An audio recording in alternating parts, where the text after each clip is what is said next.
Group D का form आप सभी लोगों ने भर दिया होगा और जिन स्टूडेंट ने नहीं भरा है उनके लिए इंपॉर्टेंट वीडियो होने वाली है, क्योंकि अगर आपने जोन सिलेक्ट करने में दो चीजों का ख्याल रखा है तो डेफिनेटली आपको फायदा मिलने वाला है। इसका मैं आप लोगों को पूरी वीडियो में समझाऊंगा।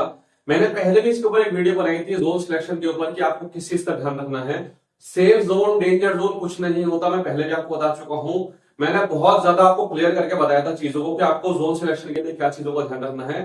मैं उम्मीद करता हूं कि आप सबने जोन भर दिए होंगे, तो मुझे आप लोग बताना कि आपने इन दो चीजों का ध्यान रखा था या नहीं रखा था। और जिसने अगर जोन नहीं भरे तो वो अपने जोन को भरते टाइम इन दो चीजों का ध्यान रखना। बहुत ज्यादा इंपॉर्टेंट वीडियो होने वाली है आप लोगों के लिए। कितना कॉम्पिटिशन इस बार रह सकता है और एग्जाम के कितने दिन बचे हुए हैं, हर एक चीज का हम डिस्कशन करेंगे यहाँ पर।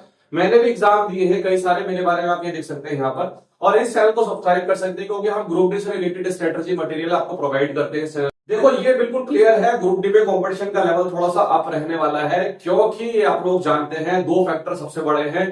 पहला, एज लिमिट बढ़ा दी गई है, 36 साल एज लिमिट कर दी गई है, जिसकी वजह से फॉर्म ज्यादा भरे जाएंगे।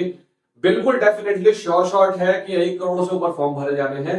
वैकेंसी बहुत कम है, कंपटीशन बहुत ज्यादा बढ़ने वाला है। तो एक एज लिमिट और वैकेंसी का कम होना, ये दो फैक्टर जो है आप लोगों के डिसाइड करेंगे कि इस बार का कंपटीशन लेवल बहुत ज्यादा हाई रहने वाला है। पर सीट पे कितना कंपटीशन रहेगा वो भी आप लोगों को दिखाऊंगा डेटा के हिसाब से।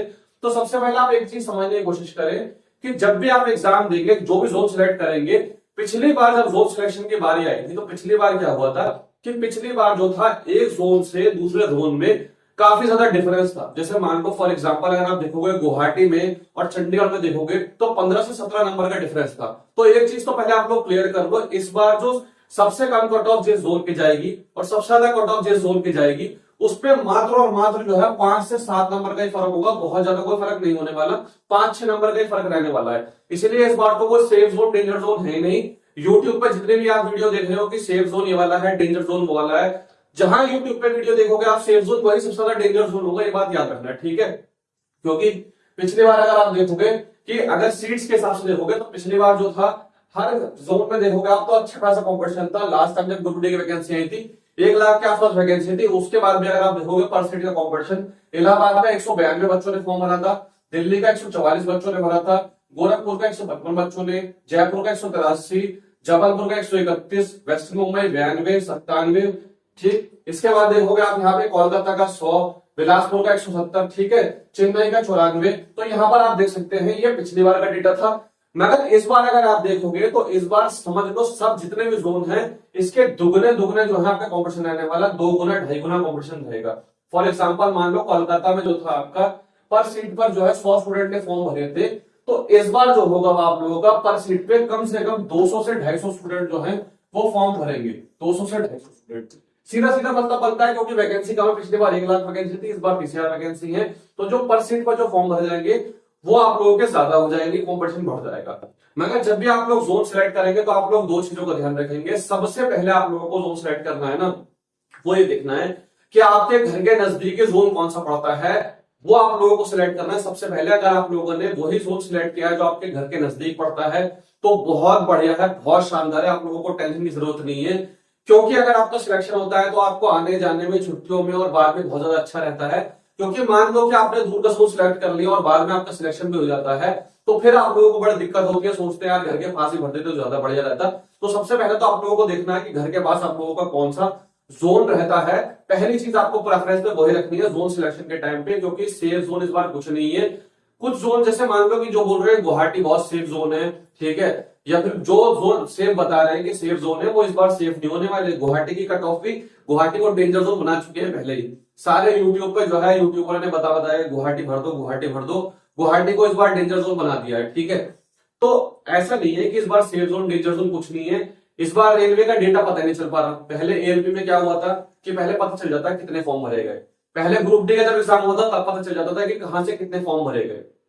तो उससे क्या होता था, एक अंदाजा लग जाता था कि भाई हाँ इस जोन से ज्यादा फॉर्म भरे जा रहे हैं तो दूसरा वाला जोन सिलेक्ट कर लो, इसमें जो कंपटीशन कम होगा। मगर रेलवे ने ये बहुत अच्छा काम किया कि इस बार किसी को पता ही नहीं चल पा रहा कि किस जोन से जो है कितने फॉर्म सिलेक्ट हो रहे हैं, किस जोन से कितने बच्चे फॉर्म भर रहा है, क्योंकि उनको कोई डिकोड नहीं कर पा रहा रजिस्ट्रेशन नंबर को, तो पता ही नहीं चल पा रहा। और जो भी यूट्यूब पे ये वीडियो बना रहा है कि इतने फॉर्म भरे गए जोन से, वो सब गलत है। किसी के पास भी कोई ऑफिशियल डेटा नहीं है, कोई रियल डेटा नहीं है। तो आपको पता ही नहीं कि कौन सा जोन सेफ है, कौन सा जोन डेंजर है, कहां से कितने फॉर्म भरे जा रहे हैं। तो इसकी तो बिल्कुल टेंशन लो ही मत आप लोग। आप लोग पहली चीज देखो कि आप लोगों के घर के पास कौन सा जोन पड़ता है। पहली चीज आप लोगों को ध्यान रखनी है कि आपको वो जोन सिलेक्ट करना है जहां पर वैकेंसी थोड़ी ठीक ठाक हो, ठीक, और उसके साथ साथ आपका लाइफस्टाइल बेटर हो। जैसे मान लो कि आप लोग दिल्ली में सिलेक्ट हो जाते हो, दिल्ली का, मुंबई का, अगर ये जोन सिलेक्ट करते हो तो इसमें क्या है कि वैकेंसी भी अच्छी है, चांसेस थोड़े से, क्योंकि कॉम्पिटिशन तो सभी जोन में रहने वाला है, तो क्यों ना हम उस जोन से भरेंगे जहां पर आप लोगों की वैकेंसी ज्यादा है। ठीक है। दूसरी चीज कि अगर आप इसमें सिलेक्ट हो जाते हो, आगे चल के आप इसमें यहाँ पे ड्यूटी करते हो, रहते हो, या यहाँ पर आप लोग अपनी फैमिली को प्लानिंग करते हो यहीं रहने का, तो आप लोगों के आगे का फ्यूचर जो होगा वो बहुत अच्छा रहेगा। यहाँ पर आप लोग देखेंगे कि मतलब हर तरीके से, स्कूलिंग से लेकर हॉस्पिटल से लेकर हर चीज जो है अवेलेबल है, तो काफी बेस्ट लाइफ स्टाइल है यहाँ का।